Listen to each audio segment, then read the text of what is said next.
And welcome everyone. मेरा नाम है अंकित मिश्रा और आज के इस इम्पॉर्टेंट टॉपिक के अंदर हम बात करने वाले हैं अपने ब्लड ग्रुप सिस्टम्स के बारे में, जो एक बहुत ही ज़्यादा फेमस एग्जाम्पल माना जाता है। एक बहुत फेमस एग्जाम्पल माना जाता है आपके मल्टीपल एलील को लेकर के, या फिर मैं बात करता हूँ आपके कोडोमिनेंस को लेकर के। जैसा कि मैंने आपको कहा कि जेनेटिक्स के ऑलरेडी सारे वीडियोस बन रहे हैं, तो अगर आप जो है पहले वीडियो को नहीं देखा हुआ है तो आप देख सकते हैं, वहाँ पे लॉ ऑफ डोमिनेंस और सेग्रीगेशंस को जो है वो मेंशन किया गया है। आज इस वीडियो में हम लोग बात करने वाले हैं कोडोमिनेंस के बारे में।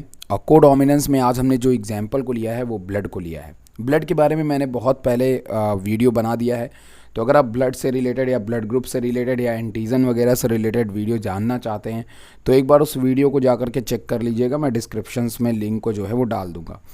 यहाँ पे भी मैं काफ़ी हद तक काफ़ी बातों को क्लियर करने की कोशिश करूँगा, क्योंकि एनसीईआरटी में काफ़ी बातें लिखी गई हैं लेकिन उनके बारे में बहुत डिटेल आपको बताई नहीं गई है। सबसे पहले हम बात करते हैं ब्लड ग्रुप सिस्टम्स के बारे में, और ब्लड ग्रुप सिस्टम कैसे कोडोमिनेंसी को शो करता है इसके बारे में हम आज बात करेंगे। सबसे पहले देखिए, हम अगर ब्लड की बात करते हैं तो ब्लड हमारे बॉडी का एक बहुत ही इंपॉर्टेंट हिस्सा होता है। जाहिर तौर पे ब्लड जो है वो कई डिफरेंट टाइप्स के प्रोटीन्स और एंजाइम से मिल करके बना हुआ होता है। अब जाहिर तौर पे अगर वो किसी प्रोटीन या एंजाइम से मिल करके बना हुआ होगा तो जाहिर तौर पे उसका डीएनए से रिलेशनशिप होगा ही होगा, राइट। इतनी बात आपको क्लियर होनी चाहिए, उसका डीएनए से रिलेशनशिप होगा ही होगा। और अगर डीएनए से रिलेशनशिप है तो जाहिर तौर पे वहाँ पे जीन जैसा टर्म यूज़ किया जाएगा, और जीन आएगा तो उसके एलील तो आएंगे ही। यहाँ पे मैं बात आपको इसलिए केवल बता रहा हूँ क्योंकि देखिए, जो भी हम लोग जेनेटिक्स में पढ़ते हैं वो बेसिकली जीन और एलील के ऊपर भी डिपेंड करता है, या एलील और जीन के ऊपर ही डिपेंड करता है। तो हमें ये समझना है कि ऐसे कौन कौन से जीन या एलील हैं जो रिस्पॉन्सिबल होते हैं हमारे ब्लड ग्रुप के लिए। लेकिन उसके पहले मैं आपको कुछ मोटी मोटी सी बात बता देता हूं जो आपको इस टॉपिक के अंदर जो है वो ध्यान में रखनी है।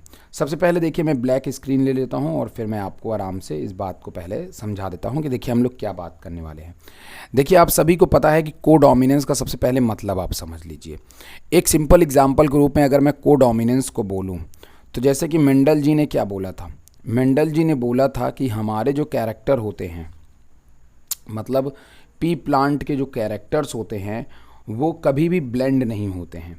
कहने का मतलब ये है कि अगर मैं एक वाइट फ्लावर का, अगर मैं एक पर्पल फ्लावर का क्रॉस जो है एक वाइट फ्लावर से कराऊं, एक वाइट फ्लावर से कराऊं तो हमेशा पर्पल ही आता था।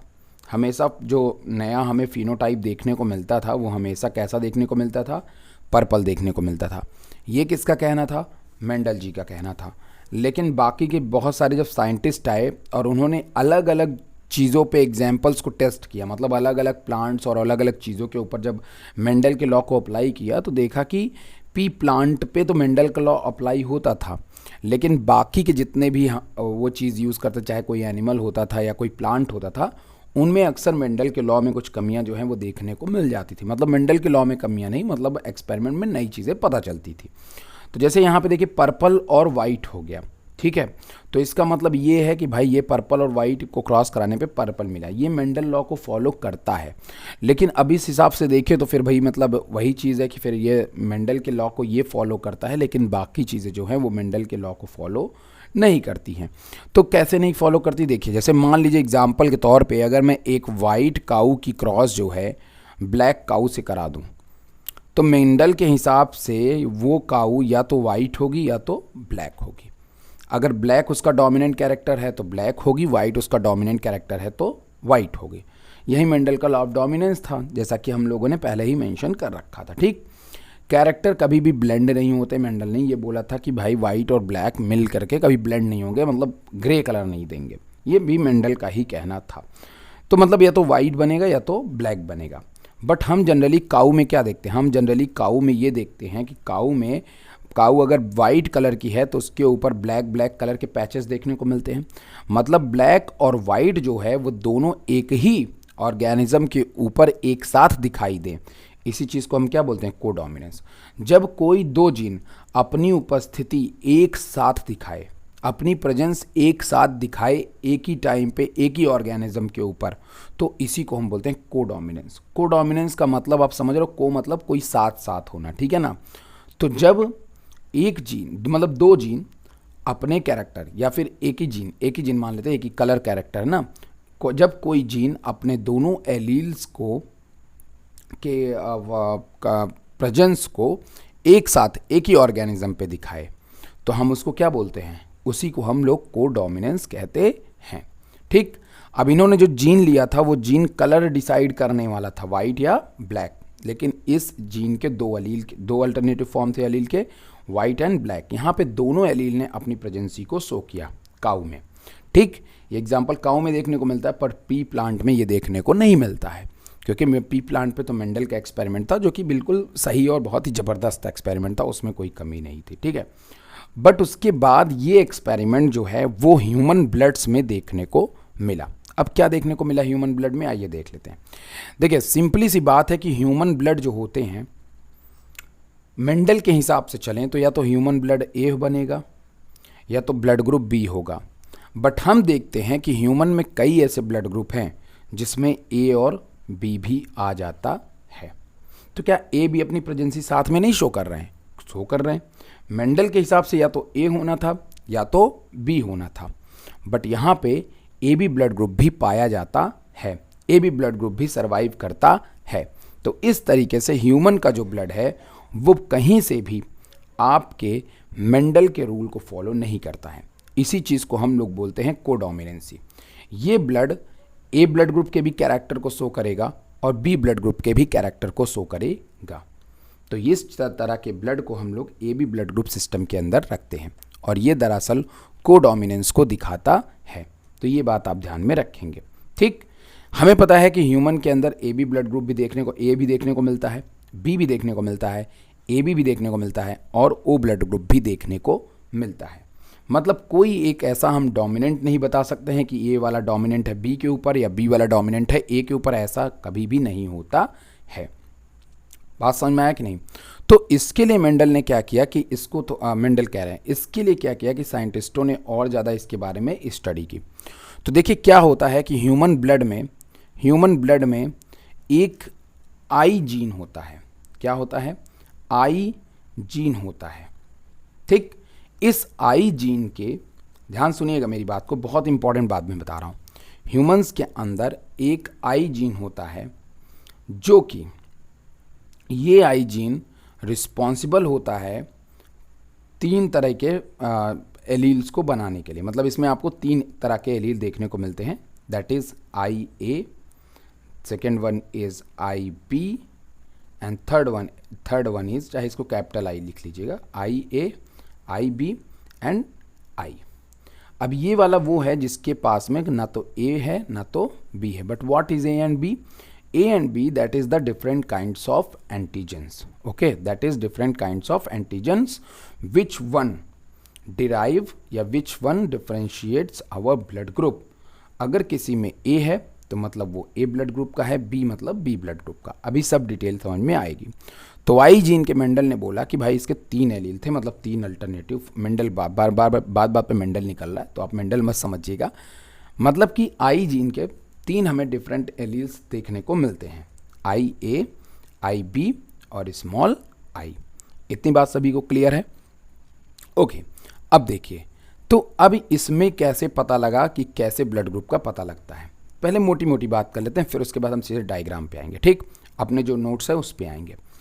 तो मेंडल कहते हैं कि भाई अगर मान लो कि, या अगर मेंडल फिर से निकल गया, मतलब कि इस एक्सपेरिमेंट के अंदर ये बताया जाता है कि अगर मान लीजिए कि किसी के पास आई ए एलील है और उसकी क्रॉस किसी ऐसे फीमेल के साथ हो रही है जिसके ऊपर कोई भी एंटीजन्स मौजूद नहीं है या वो केवल सिंपली आई है, तो इस कंडीशंस में क्या बनेगा, कौन सा ब्लड ग्रुप होगा?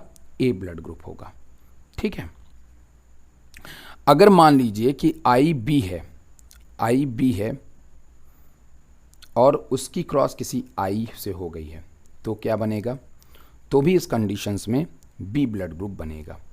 ठीक, बट अगर आई ए और आई बी 2 के बीच में अगर क्रॉस हो जाए, मतलब मेल ए हो और ये बी हो, तो इस कंडीशंस में ये ए भी बन सकता है, बी भी बन सकता है और ए बी भी बन सकता है।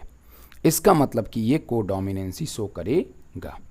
तो कहने का मतलब ये है कि ये जो मैंने आपको बताया IAIB, ये एक तरह से कोडोमिनेंसी को शो करते हैं। यही चीज़ आपको मेन इंपॉर्टेंट इस पूरे टॉपिक में याद में रखना है।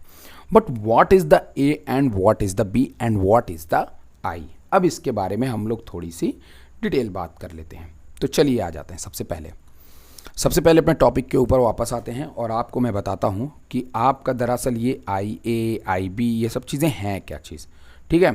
तो इनके बारे में हम थोड़ा सा आराम से बात करते हैं। देखिए, सबसे पहली चीज़, ABO blood group are control by gene I। जो ABO ब्लड ग्रुप होता है वो I जीन से कंट्रोल्ड होता है, और ये लाइन मैंने NCERT से ली हुई है।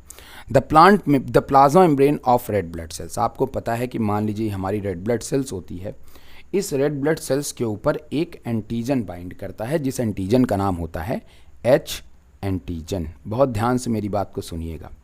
जितने भी हम ब्लड ग्रुप के बारे में पढ़ते हैं, AB, ABO, ये सब के सब एंटीजन ये सब के सब जो हमारे होते हैं ABO, ये सारे के सारे जो एंटीजन्स होते हैं वो किससे बाइंड करते हैं? H एंटीजन से। ये बात को आप ध्यान से सुनिएगा। H एंटीजन का अपना एक स्ट्रक्चर होता है, ठीक। अब इस पे जिस टाइप का एंजाइम जुड़ेगा उस टाइप का एंटीजन ये प्रोड्यूस करेगा, समझिएगा।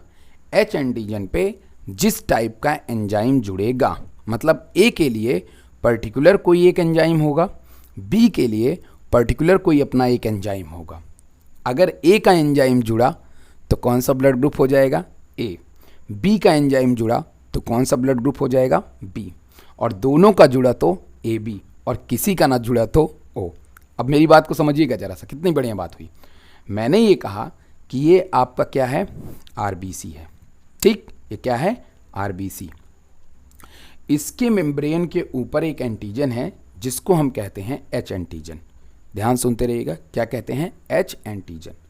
अगर इस एंटीजन से एक ऐसा एंजाइम जुड़े जो A ब्लड ग्रुप को शो करता है, या A ब्लड ग्रुप वाला एंजाइम जुड़ेगा, तो हम उसको A ब्लड ग्रुप बोल देंगे RBC को। अगर इस H एंटीजन से B ब्लड ग्रुप वाला एंजाइम जुड़ेगा तो हम उसको B ब्लड ग्रुप बोल देंगे, और अगर वो उस पर कुछ दोनों जुड़ जाते हैं तो AB ब्लड ग्रुप बोल देंगे, और कोई नहीं जुड़ता तो O ब्लड ग्रुप जोड़ देंगे। अब बात आपकी समझ में आ गई। तो दरअसल जो प्लाज्मा मेम्ब्रेन हो, अब ये जो एंटीजन मैंने यहाँ पे जोड़ा हुआ है, दरअसल द प्लाज्मा मेम्ब्रेन होती है, ये कहाँ पे जुड़े होते हैं एंटीजन्स? प्लाज्मा मेम्ब्रेन पे। The plasma membrane of red blood sales has sugar.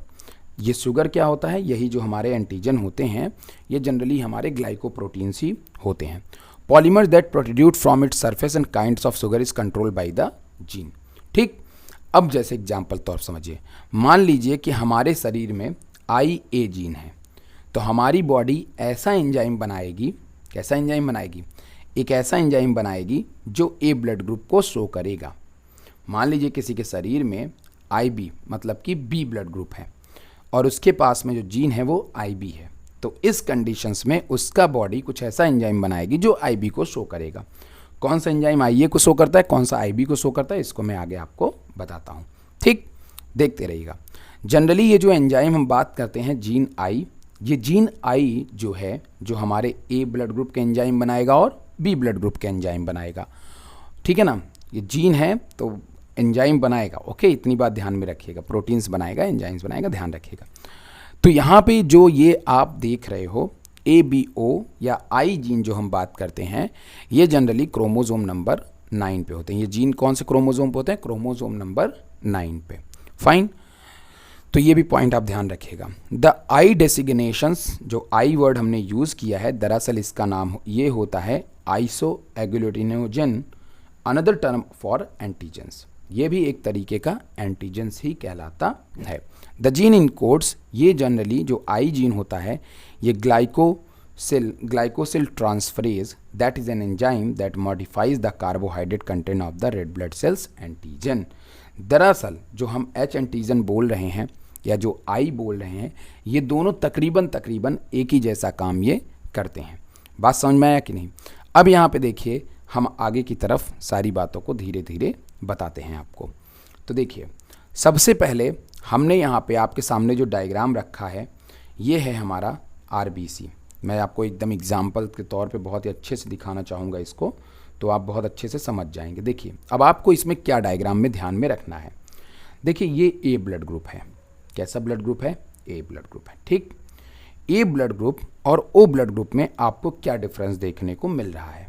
आप ये देख रहे हैं कि इसमें सारा स्ट्रक्चर सेम है, इसमें के सारे स्ट्रक्चर सेम है, लेकिन ये पर्पल वाला जो ब्लॉक है ये हमें ओ में दिखाई नहीं दे रहा है। मतलब यही पर्पल वाला ब्लॉक स्पेशल होता है हमारे ए ब्लड ग्रुप के अंदर, और इस पर्पल वाले को हम बोलते हैं एन एसिटिल गैलेक्टोसमीन या एन एसिटिल गैलेक्टोस एमीन। ठीक है ना। और ये जो एन एसिटिल गैलेक्टोसमीन होता है यही ए ब्लड ग्रुप को शो करता है। बट इसको बनाता कौन है? इसको बनाने के लिए हमें चाहिए जीन आई। मतलब कि ए ब्लड ग्रुप में हमारे पास में ये एक एक्स्ट्रा चीज़ होती है। बात समझ में आया सभी को? क्लियर हुआ? तो अगर किसी के राइबोसोम के किसी के आरबीसी के ऊपर एन एसिटिल गैलेक्टोसमीन है तो इसका मतलब ये है कि वो ब्लड या तो ए बी है या तो ए है। बात समझ में आया? क्लियर? ओके। अब मान लेते हैं बी ब्लड ग्रुप को। तो बी ब्लड ग्रुप में अगर आप स्ट्रक्चर को देखिए तो बिल्कुल जहाँ पे ये चीज़ है, ये पर्पल वाला है, वहाँ पे एक एक्स्ट्रा आपको अलग ऐड हुआ है। ये जो एक्स्ट्रा है इसी को हम लोग गैलेक्टोज कहते हैं। मतलब इसमें जो गैलेक्टोज है वो एक्स्ट्रा गैलेक्टोज होते हैं। तो अगर किसी भी आरबीसी के ऊपर एक्स्ट्रा गैलेक्टोज ऐड हैं तो इसका मतलब वो ब्लड ग्रुप बी होगा। ठीक है। लेकिन इनको बनाएगा कौन? इनको बनाने के लिए वही जो हमारे जीन है वही रिस्पॉन्सिबल होते हैं। बात आपको समझ में आ रही है? चलिए, तो मेरे हिसाब से बट ए बी में अगर आप देखिए तो इसमें आपको ए वाले भी देखने को मिलते हैं और बी वाले भी देखने को मिलते हैं। बात क्लियर है? तो सारा का सारा ये केमिकल का लोचा है। अगर ये केमिकल है ये वाला पर्पल वाला एन एसिटिल ग्लाइकोसामीन, इसका मतलब ये ए ब्लड ग्रुप देगा। और अगर ये गैलेक्टोज बाइंड कर रहा है हमारे आरबीसी से तो मतलब ये बी ब्लड ग्रुप देगा। फाइन, इतनी बात आपको समझ में आया? तो यही चीज़ आपको समझना है। और ये सब कहाँ बाइंड करेंगे? हमारे आरबीसी के प्लाज्मा मेम्ब्रेन पे। तो सबसे पहले अब हम बात कर लेते हैं अपने स्टेटमेंट की। देखिए, the A allele produce alpha 1 3N acetyl galactosamine, यही तो मैंने बताया, और ट्रांसफरेज। तो इसका मतलब ये क्या है? ये एक एंजाइम है जो जा करके बाइंड कर जाएगा हमारे एच एंटीजन से। किससे जाके बाइंड करेगा? एच एंटीजन से। और एच एंटीजन कहाँ है? आरबीसी के सरफेस पे। ठीक। And converting H antigen into A antigen, और ये एच एंटीजन को किस में बदल देगा? ए एंटीजन में बदल देगा। और अब वो ह्यूमन हो जाएगा या तो ए ब्लड ग्रुप का या तो ए बी ब्लड ग्रुप का। सिंपली समझ में आ रही होगी मेरी बात? मैं बहुत ही अच्छी तरीके से आपको समझाने की कोशिश कर रहा हूँ, ध्यान से सुनते रहिएगा। मैंने आपसे बोला कि अगर किसी एच एंटीजन पे एन एसिटिल गैलेक्टोसामीन जुड़ा हुआ है तो इसका मतलब ये है कि वो एच एंटीजन कन्वर्ट हो चुका है ए एंटीजन में। मतलब कि वो कैंडिडेट अब ए ब्लड ग्रुप का है। बट अगर कोई एक ऐसा इंडिविजुअल है जिसके एच एंटीजन पे आपको अल्फा 1 3 गैलेक्टोसिल ट्रांसफरेज अल्फा 3 गैलेक्टोसिल ट्रांसफरेज या फिर गैलेक्टोज ऐड हुआ है तो उस जगह पे आप ये जान लेंगे कि दरअसल वो ह्यूमन बीइंग या तो बी ब्लड ग्रुप का है या तो ए बी ब्लड ग्रुप का है। ए बी में बार बार क्यों बोल रहा हूँ? क्योंकि ए बी में आपको बी और ए दोनों देखने को मिलता है। बट अगर मान लीजिए कि वहाँ पे कोई एक ऐसा म्यूटेशन हो जाए जिससे एच एंटीजन के ऊपर कोई भी ना तो ए वाला आए ना तो बी वाला आए तो उस कंडीशंस में वो ब्लड ग्रुप ओ हो जाएगा। और अगर दोनों आ जाए तो उस कंडीशंस में वो ब्लड ग्रुप ए बी हो जाएगा। तो बात मेरी समझ में आई? तो अगर किसी भी ब्लड आया आरबीसी के ऊपर एन एसिटिल गैलेक्टोसामीन और 1,3 गैलेक्टोसिल ट्रांसफरेज ये दोनों ऐड हों तो इसका मतलब ये है कि वो blood A B blood group का होगा। और अगर ये दोनों नहीं हैं या ए बी भी नहीं है तो उस कंडीशन में वो ब्लड ग्रुप आपका ओ का होगा। देखिए, ये नॉर्मली हम इसको एच एंटीजन मान सकते हैं। ये क्या होगा? हमारा एच एंटीजन होगा। फाइन, ओके, इतनी बात क्लियर है। अगर इसी एच एंटीजन में ये जुड़ जाए जिसको हम बोलते हैं एसिटिल ग्लूकोसामीन, ठीक है ना, गैलेक्टोसामीन, अगर ये यहाँ पे जुड़ जाए तो इसका मतलब ये हो जाएगा ए एंटीजन कहलाएगा। क्या कहलाने लगेगा? A antigen. और अगर बी पे एक गैलेक्टोज जुड़ जाए तो कहलाएगा बी एंटीजन। और वहीं पे अगर जो है दोनों जुड़ जाए, ए एंटीजन भी कहलाएगा और बी एंटीजन भी कहलाएगा, बट इस पे केवल और केवल एच एंटीजन ही देखने को मिलेगा। तो ये रहा ब्लड ग्रुप के डिसाइड करने का पूरा तरीका।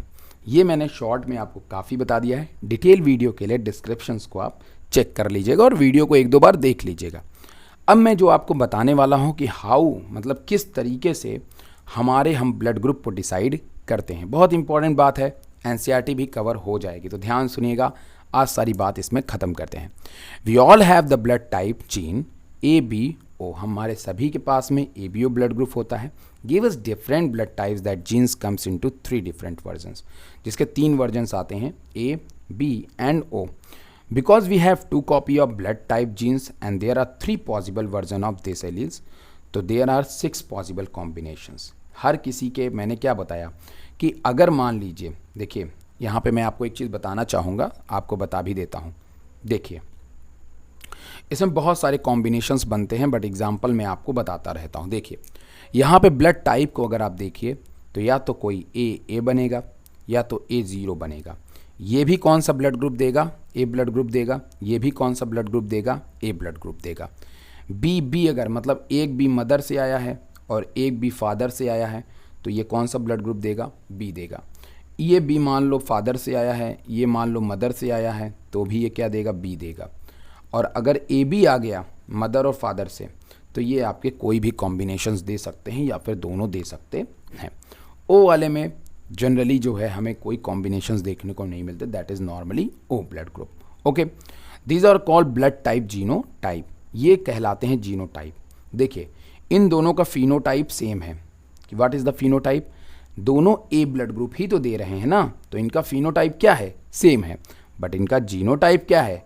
डिफरेंट है, क्योंकि यहाँ पे ए है और यहाँ पे A0 है। बात समझ में आ गई कि नहीं? तो बिल्कुल उसी तरह से कोडोमिनेंस का जैसे मैंने बताया था, अभी आप देखेंगे क्रॉस के नीचे। तो चलिए मैं आगे सीधे क्रॉस पे आ जाता हूँ। देखिए यहाँ पे ब्लड टाइप के जीनोटाइप हैं और नीचे आपके फिनोटाइप हैं। जब हमारा ए रहेगा तो भी ब्लड ग्रुप को हम ए बोलेंगे। What is the mean of A? एक आया है मदर से और एक आया है फादर से, ठीक है ना? तो इस बात को आप थोड़ा सा ध्यान से सुनते रहिएगा। यहाँ पे भी ये मान लेते हैं कि ये मदर से आया है और ये आया हुआ है फादर से, ठीक है? उसी तरीके से ये भी।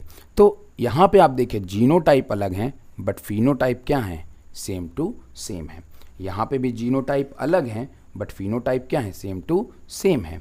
यहाँ पे जीनोटाइप भी अलग है और फिनोटाइप भी अलग है। तो what is the means of that? मतलब ये हैं एक, इनका जीनोटाइप आप क्या मानोगे? दैट इज़ इस तरह के हमें कितने मिल रहे हैं जीनोटाइप? 2 मिल रहे हैं। कितने मिल रहे हैं? 2 मिल रहे हैं, ठीक है ना? ये जीनोटाइप कितने हैं? 2 हैं। ये फिर आपके क्या हैं? 2 आपके बीबी भी मिल रहे हैं और ये हमारे एक और एक ये मिल रहे हैं ना। तो कहने का मेरे मतलब ये है कि यहाँ पे जो आपको जीनोटाइप मिल रहे हैं वो जीनोटाइप अलग हैं, बट यहाँ पे अगर आप फिनोटाइप की बात करोगे तो एक हमें ए मिल रहा है, एक हमें बी मिल रहा है, एक हमें ए बी मिल रहा है और एक हमें ओ मिल रहा है। मतलब कि एक हमें जो है ए ब्लड ग्रुप मिल रहा है, एक बी ब्लड ग्रुप का मिल रहा है, ए बी और ओ भी मिल रहा है। तो मतलब यहाँ पे आपको सभी के सभी जो कॉम्बिनेशंस मिल रहे हैं वो जीनोटाइप और फिनोटाइप में थोड़े से अलग हैं। बात समझ में आ रही मेरी कि नहीं आपको? तो ये बात ध्यान में रखिएगा। यहाँ पे जब आप रेशियो निकालने जाएंगे, इस जगह पे जब आप रेशियो निकालेंगे तो रेशियो अलग आएगा और इस जगह पे रेशियो निकालने जाएंगे तो रेशियो अलग आएगा। बात क्लियर समझ में आई कि नहीं? कैसे अलग आएगा आइए देख लेते हैं। देखिए ये दोनों कहलाएंगे एक, तो ये हो जाएगा आपका एक ये हो गया, एक ये हो गया और एक ये और एक ये हो गया। बात समझ में आ रहा है कि नहीं? तो दोनों के रेशियो आपको जीनोटाइप और फिनोटाइप ब्लड के अलग देखने को मिल जाएंगे, ठीक? चलिए खैर अब हम लोग बात करते हैं आगे की तरफ। जैसे यहाँ पे जब आप रेशियो निकालने जाएंगे तो यहाँ पे आप देखेंगे कि ये आपकी क्या है, जैसे कि जनरली इसमें आपको 4 के फॉर्म में रेशियो मिलेंगे, बट यहाँ पे आपको 6 के फॉर्म में रेशियो मिलेंगे। क्या है आगे मैं समझाता हूँ अभी आपको। देखिए हमने यहाँ पे कुछ चाइल्ड के लिए पॉसिबिलिटी लिए हैं कि अगर फादर या मदर कैसे हों तो हमें बच्चे कैसे होंगे। जैसे मान लीजिए अगर डैड का या जो फादर है उसका जो ब्लड ग्रुप है वो है ए और ए, मतलब उसके पास जो जीन है या एलील है वो ए और ए है, ठीक है, आई ए और आई ए है, और जो फीमेल है वो भी आई ए ही है, तो जाहिर तौर पे जो बच्चा होगा वो 100% है, चाहे मेल हो या फीमेल, वो कैसा होगा, ए ब्लड ग्रुप का होगा। बात कन्फर्म समझ में आ रही मेरी बात कि नहीं? तो इनका जीनोटाइप एंड फिनोटाइप सभी क्या होगा, बराबर होगा 100%। ओके, दूसरी तरफ अगर मैं बात करता हूँ कि मान लीजिए कि डैड जो है वो आपका A0 है और फीमेल जो है, मतलब ये आई ए है और ये स्मॉल आई है, ये भी आई ए है और ये क्या है, स्मॉल आई है। तो इस कंडीशन में भी हम ये देख पा रहे हैं कि यहाँ पे, अब यहाँ पे थोड़ा ध्यान सुनिएगा, यहाँ पे क्रॉस कराने पे पुनेट स्क्वायर में हमें ये देखने को मिलता है कि यहाँ पे हमें, अब देखिए बहुत इंपॉर्टेंट चीज़ है ये बहुत इंपॉर्टेंट चीज़ है। यहाँ पे अगर आप देखिए तो यहाँ पे आपको कैपिटल ए A0 और A0 मिला, मतलब ये तीनों किस ब्लड ग्रुप के होंगे, ए ब्लड ग्रुप के होंगे, मतलब 3 ए ब्लड ग्रुप के हैं और 2 जो हैं वो आपके क्या हैं, एक जो है वो क्या है, ओ ब्लड ग्रुप का है। तो इसका रेशियो कितना आ गया, 3:1, but this is a phenotypic ratio. ये कैसा रेशियो कहलाएगा बेटा, फिनोटिपिक रेशियो कहलाएगा। But what is the genotype, ए कितने टाइप के हैं, एक, A0 2 और ये एक, तो आ गया 1:2:1। क्या कोडोमिनेंस में हम यही रेशियो पढ़ते हैं, जी हाँ यही रेशियो पढ़ते हैं। तो ये रहा आपका मेन रेशियो। अगर कोई हेट्रोजाइगस कंडीशन में है तो उसका रेशियो यही आने वाला है। That's clear, okay fine. चलिए अब हम आगे बढ़ते हैं। यहाँ पे अगर कहता है कि भाई अगर हम क्रॉस करा रहे हैं तो ऐसी पॉसिबिलिटी है कि हमें जो है 4 पॉसिबल जीनोटाइप्स देखने को मिलते हैं, बट 4 पॉसिबल जीनोटाइप में 3 जो होते हैं, 2 जो होते हैं वो बिल्कुल सेम टू सेम होते हैं, जबकि 2 जो होते हैं वो बिल्कुल डिफरेंट होते हैं। यहाँ पे हमने कुछ अलग टाइप का किया, यहाँ पे हमने एक को ए बी रख लिया और दूसरे को ओ कर दिया। इसको कराने पे हमको पता चलता है कि यहाँ पे हमें ए ब्लड ग्रुप के दो मिलेंगे ऑफ स्प्रिंग और यहाँ पे हमें अलग अलग, तो इनका रेशियो 1:1 आएगा। ठीक, तो ये रेशियो मैंने आपको बता दिया। तो ये था आपका रेशियो, कैसे आप बच्चों में बता सकते हैं। जैसा कि मैंने आपको बताया कि कौन कौन से ब्लड आपको होते हैं या कौन कौन से ब्लड के पेरेंट्स क्या क्या हों तो क्या क्या हो जाएंगे। अगर पेरेंट्स से ए आ रहा है, दोनों पेरेंट्स से ए आ रहा है, तो बच्चा या तो ए होगा या तो ओ होगा, या तो उसके ऊपर कोई बनेगा या तो कोई नहीं बनेगा। पॉसिबिलिटी यही है, बात समझ में। अगर इसमें म्यूटेशन हो गया, आई ए में क्या हो गया, म्यूटेशन हो गया, आई ए में क्या हो गया, म्यूटेशन हो गया, तो बच्चा ओ ब्लड ग्रुप का भी बन सकता है। मतलब ओ ब्लड ग्रुप के होने की पॉसिबिलिटी है भाई, बात समझ में आया ना। That is a case of mutation. But अगर पेरेंट ए है और दूसरा पेरेंट बी है, तो बच्चा जो है या तो ए होगा या तो बी होगा या तो ए बी होगा या तो ओ होगा। ए और ए बी के क्रॉस में ए बी दोनों हो सकता है। A0 में ए होगा या तो 0 होगा या ओ होगा, बी में बी या ओ होगा। तो इस तरीके से आप प्रॉपर कॉम्बिनेशंस को चेक कर लीजिए। ओ होने पे आप ये जान लीजिए अगर दोनों पेरेंट्स हो गए तो बच्चा 100% डेफिनेटली ओ होगा ही होगा। बट अगर ए बी की क्रॉस हम ओ से करा दें तो बच्चा अगेन ए बन सकता है या तो बी बन सकता है। तो ये वाला क्रॉस काफ़ी हद तक इसको बचा सकता है। That's is good. ओके, नीचे आपके RH फैक्टर दिए हुए हैं जिसको आप सब लोग बहुत अच्छी तरह से जानते हो। अगर कोई भी एक पेरेंट्स प्लस हुआ और एक माइनस हुआ तो या तो प्लस हो सकता है या तो माइनस हो सकता है, ठीक है ना। माइनस होने पे प्लस होने की कोई संभावना नहीं है। कौन किसको ब्लड दे सकता है ये भी बात हम ध्यान में रखते हैं। A+ अगर कोई है, मतलब that is plus is RH factor, तो ये A+ को दे सकता है, AB+ को दे सकता है, ठीक है ना। रिसीव किससे ये कर सकता है, ये A+ से रिसीव कर सकता है, A नेगेटिव से रिसीव कर सकता है, O+ से रिसीव कर सकता है, O- से भी रिसीव कर सकता है।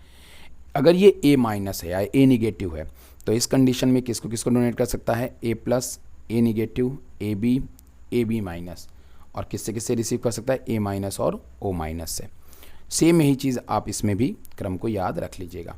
उम्मीद करता हूँ आज का ये वीडियो आपको बिल्कुल पसंद आया होगा और बिल्कुल समझ में भी आया होगा और कोडोमिनेंस में बताता है। और यही ब्लड चूँकि इसी के एलील के इतने सारे कॉम्बिनेशंस हैं, इसीलिए हम इनको मल्टीपल एलील के एग्जाम्पल्स में भी जानते हैं। उम्मीद करता हूँ कि आज का वीडियो आपको अच्छा लगा होगा। Thank you very much. Next video में मिलेंगे इनकम्प्लीट डोमिनेंस पे। Thank you very much. Bye bye.